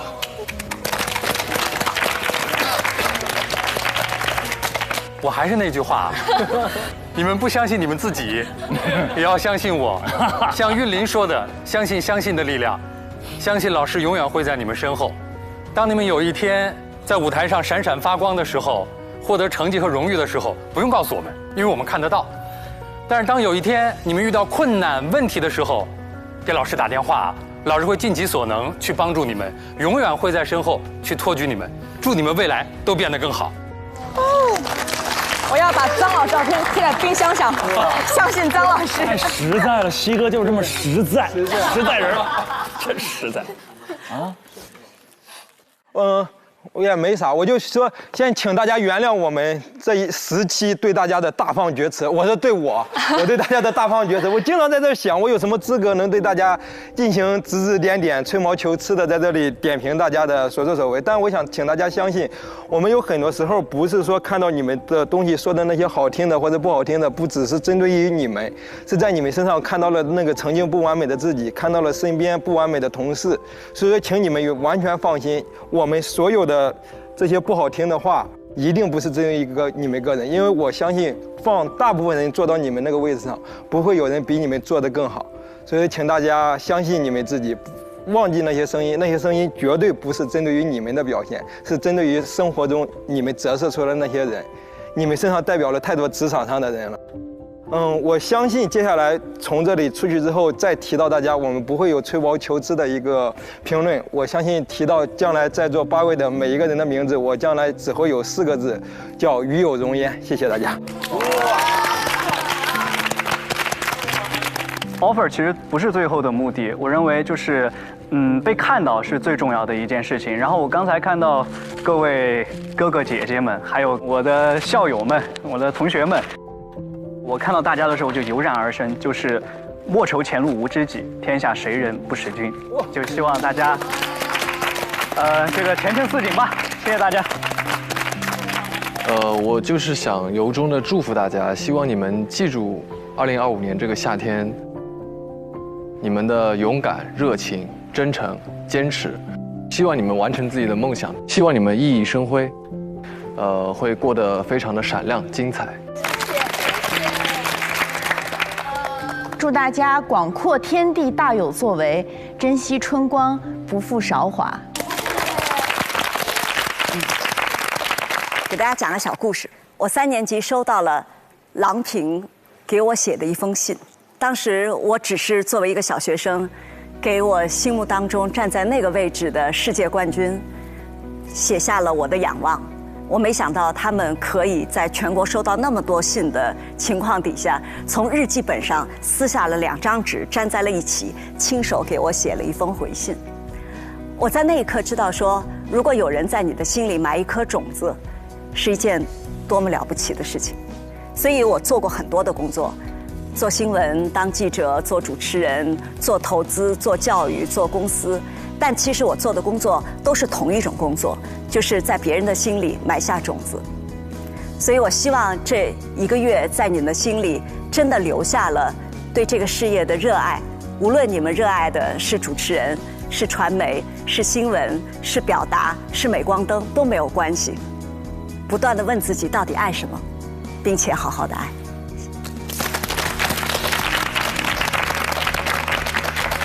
这一期要结束了。下班了，朋友们。因为心动的 offer 第7季了，之前有6季，4季律师，一季医生，然后一季建筑师。6季的令人心动的 offer， 在这一季开始之前，我们探讨过很多次，就主持人是不是一个值得做的行业？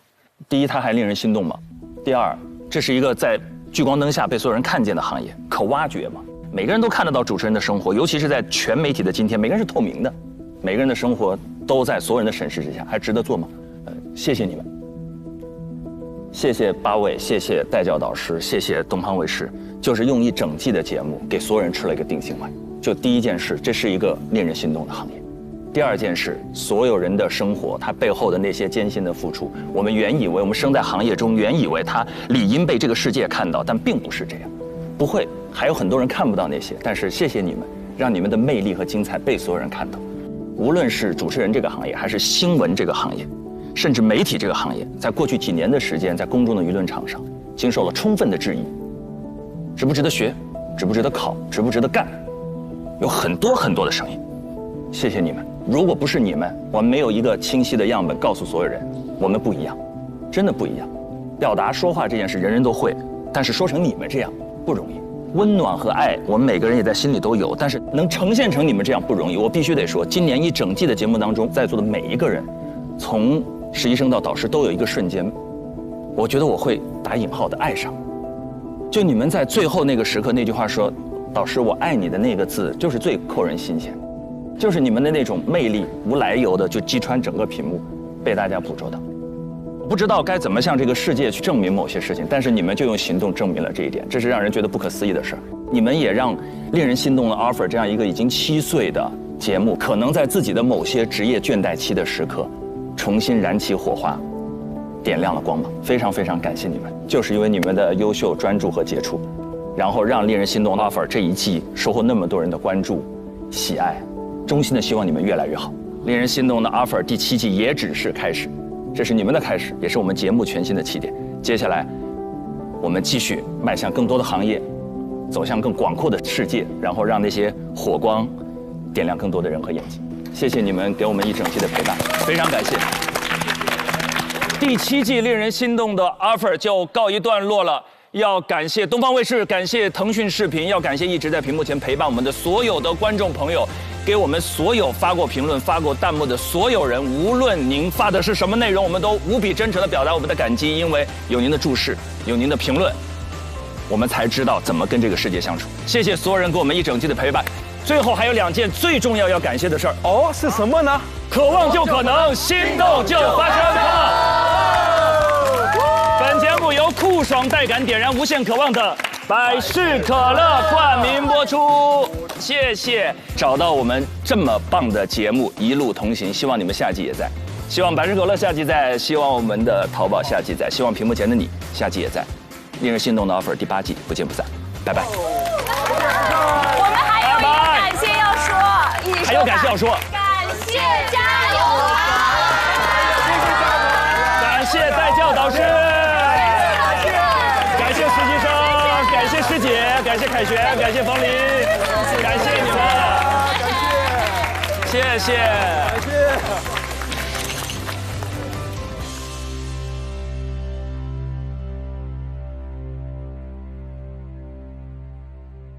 渴望就可能，心动就发生。本节目由酷爽带感点燃无限渴望的百事可乐冠名播出。鸿蒙折叠电脑13英寸便携18英寸大屏，折展之间体验非凡。